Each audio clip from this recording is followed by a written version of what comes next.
자, 3학년 여러분, 간쌤입니다. 자, 오늘은 에너지가 출입하는 화학 반응. 이 단어를 배우면 에너지가 화학 반응이 일어날 때 에너지가 출입함을 설명할 수 있고요.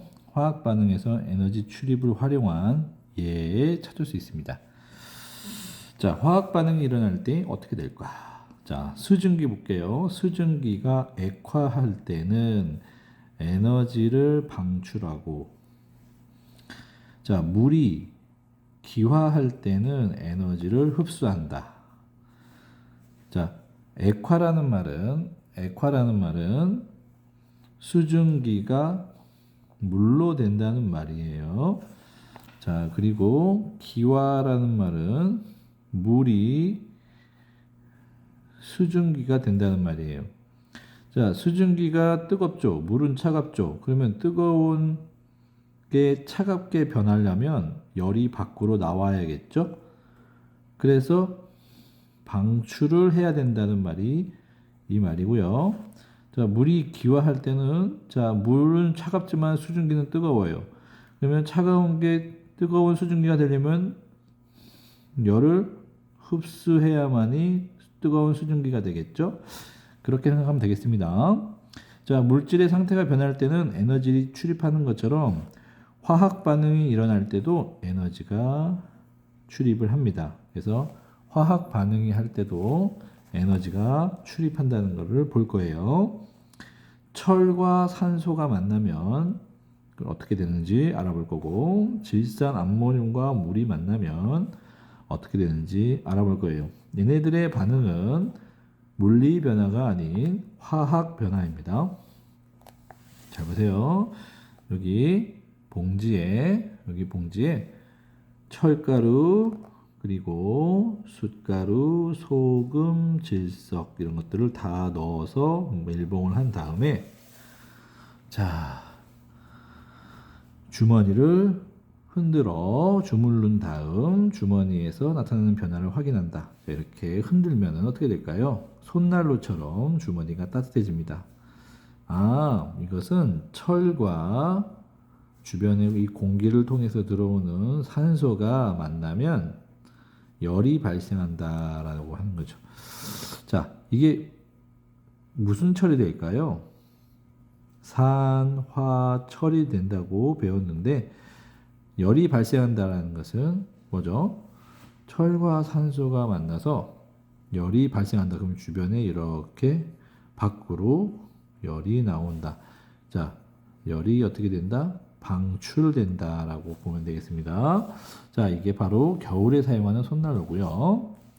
자, 이번에는 보면 물이 있고요. 그리고 질산 암모늄 가루가 있어요. 그래서 지퍼백에 집어넣고 포장을 합니다. 그런데 지퍼백을 누르는 순간 여기 있던 물들이 밖으로 새어나오면서 질산 암모늄과 만나기 시작합니다. 그러면 여기에서는 어떤 일이 벌어질까요? 물과 질산암모늄이 만나면 물과 질산암모늄을 지퍼백에서 만나도록 하면 봉지가 차가워집니다. 자, 이래서 얘는 손난로와 반대인 손냉장고라고 하죠. 자, 정리해 봅시다. 손난로에서 화학 반응이 일어나면 에너지 출입을 설명해 보자. 손난로는 철과 산소가 만나서 산화철이 되는데 밖으로 열이 방출됩니다. 밖으로 열이 방출되니까 요 주변 온도는 어떨까요? 온도는 상승하겠죠. 반대로 손장고, 질산 암모늄과 물이 만나면 질산 이온과 암모늄 이온과 물이 만들어지는데, 이 과정에서 주변에서 열을 흡수해 버립니다. 주변에서 열을 흡수해야 되니까 주변 온도는 어떨까요? 하강을 합니다. 주변 온도는 하강을 하니까 여기 보세요. 손에 있던 열이 이 안으로 들어가는 거예요. 손에 있던 열이 이 안으로 들어가니까 손은 온도가 떨어져서 시원한 거예요. 이렇게 대표적인 두 가지를 봤고요. 원리를 알아보겠습니다. 손난로에 들어있는 철이 공기 중의 산소와 반응하면 에너지를 방출해서 따뜻해진다. 반면 냉장고에는 질산암모늄과 물이 반응할 때 주변으로부터 에너지를 흡수해서 차가워진다.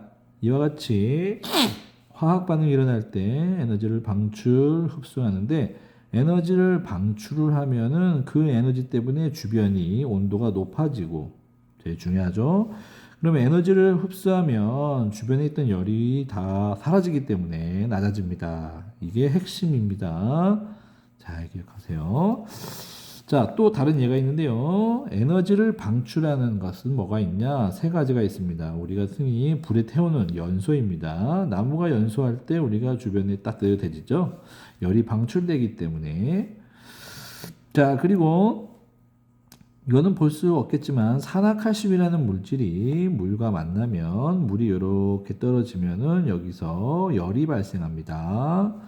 또 염산과 수산화나트륨인데요. 이 염산은 여러분들이 잘 알고 있는 위험한 물질이고 수산화나트륨은 우리가 비누나 아니면 락스에 쓰이는 물질이기도 합니다. 이러한 물질들은 반응을 하면 여기서 따뜻해져서 열이 나옵니다. 열이 아주 나옵니다. 이렇게 하나, 둘, 세 가지의 방출하는 반응이 있고 반대로 에너지를 흡수하는 반응입니다. 자, 수산화 바륨과 염화 암모늄을 서로 고체끼리 이렇게 섞으면 열 에너지를 흡수해 가지고 주변에서 열이 이쪽으로 들어옵니다. 들어오면서 여기는 온도가 낮아지죠. 그리고 이거는 화학 변화가 아니라 물리 변화이긴 하지만 반응입니다. 소금과 물이 반응하면 자, 소금하고 물. 근데 이제 얼음물을 썼죠. 이 얼음에 소금이 들어가는 순간 주변에서 열이 이렇게 들어옵니다. 그래서 주변의 열을 흡수해서 주변은 온도가 아주 낮아집니다. 자, 그리고 식물 있죠? 여러분들 식물은 이 광합성을 해서 녹색으로 이게 나타나는데요. 이 광합성을 할 때 빛 에너지를 흡수해서 그 에너지로 양분을 만들고 물을 흡수해서 성장을 하는 거죠. 양분은 밑에 바닥에 감자나 고구마 형태로 존재하고요.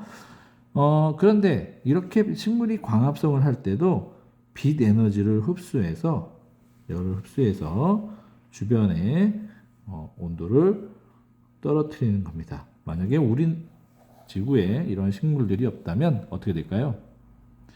지구는 엄청 뜨거워지겠죠. 그래서 식물은 우리에게 먹을 것도 주면서 주변 온도를 낮추는 효과도 있습니다. 고마운 존재죠.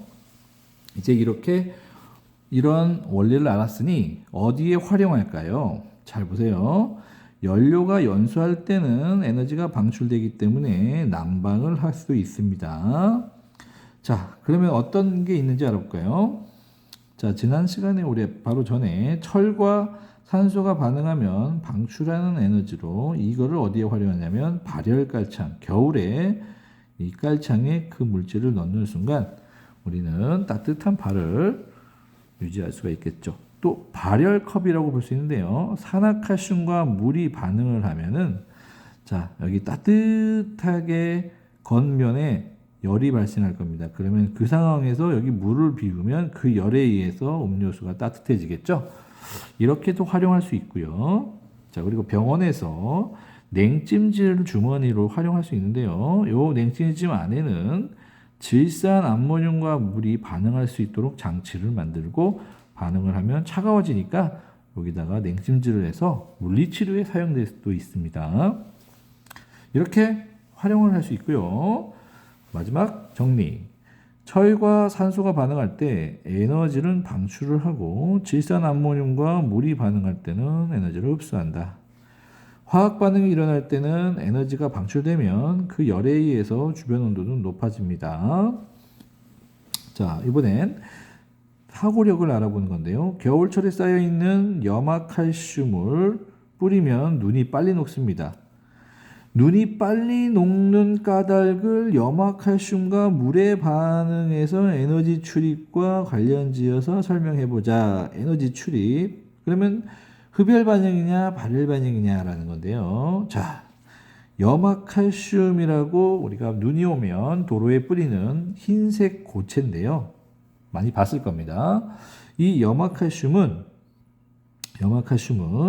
겨울에 쌓여 있는 눈이죠. 이 쌓여 있는 눈이 결국 물이에요, 물. 이게 녹으면 눈이 되니까 눈에 또는 물에다가 염화칼슘을 뿌리면 자, 어떻게 될까요? 열이 방출될까요? 열이 내려갈까요? 눈이 빨리 녹는다. 자, 염화칼슘을 뿌리면 주위 온도가 상승을 합니다. 주위 온도가 상승해서 그 열로 인해서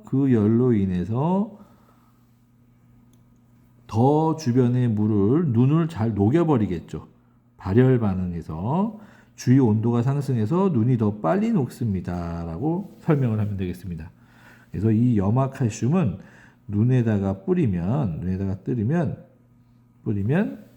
자, 열을 방출한다는 반응을 하고 그 방출한다는 열로 주위 온도가 상승이 된다. 그래서 눈이 더 빨리 녹는다라고 하면 되겠습니다.